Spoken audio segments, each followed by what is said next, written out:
UFO insiders call them MIBs. That's an acronym for Men in Black. These men in black are one of the least known and yet most disturbing elements of the UFO experience. The phenomenon is reported worldwide, and the stories that witnesses tell are remarkably similar.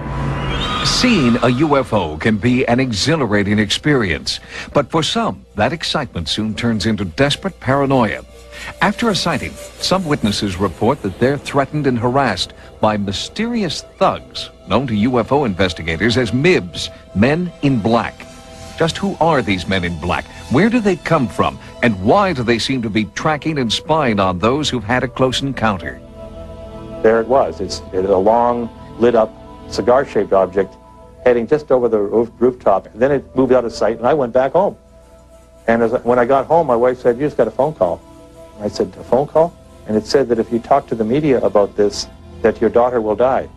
Immediately following a UFO sighting, the strange encounters with MIBs begin. They would walk in seemingly from nowhere, be driving a car that may be as old as 25 years. It would be immaculate, shiny, without a mark on it. The individual, in several cases, drove down to the end of the street, turned, the guy ran down after them, and they were completely gone. Men dressed in black, driving black cars, reportedly follow and sometimes even threaten UFO witnesses, and their motives appear to be strangely sinister. Witnesses driving home from having lunch at a restaurant have reported seeing a UFO. Before they could get home, they had cars waiting for them, warning them not to talk about the case. An investigator was approached by a very Saturn-looking man. He said, "You know, people that look for UFOs sometimes find problems. There have been a few cases where individuals have died under mysterious circumstances." Reports of contact with MIBs seem to follow a definite pattern and occur throughout the world. One horrified witness was harassed by MIBs after sighting a UFO near Toronto, Canada. And it was about 3 o'clock in the afternoon. There was a knock on the door. I opened the door, and there was this very odd-looking man standing there. He had a photograph album in his left arm, and he didn't say anything for a full minute. He was about 5'6". He was extremely thin. He had a slightly enlarged head. His face was a very strange olive hue. He wore a black turtleneck. He wore black pants. He was dressed entirely in black. His eyes were not oriental looking. They were extremely long.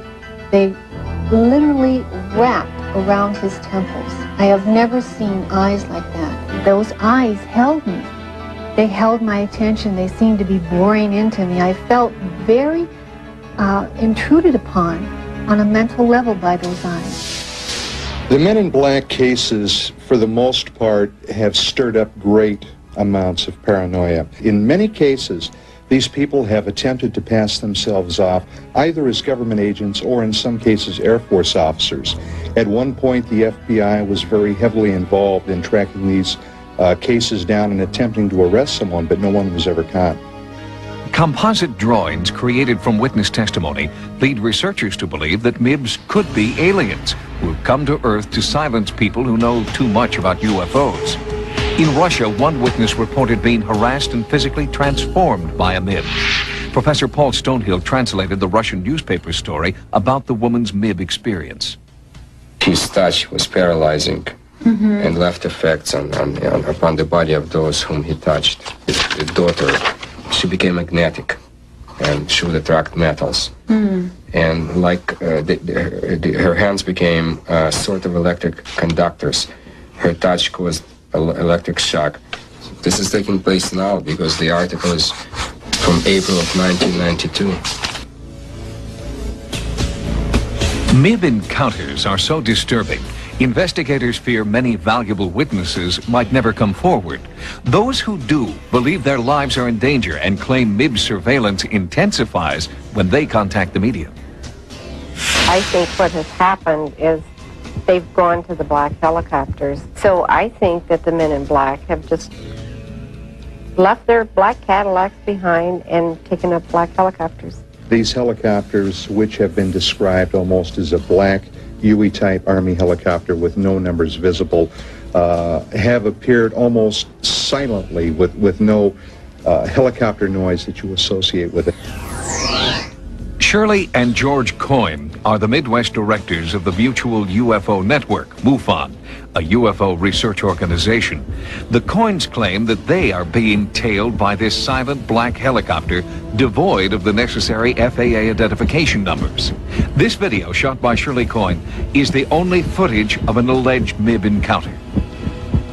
Well, this is the day we had a meeting, and the copter met us about halfway between Flint and Flushing and followed us all the way to our meeting place.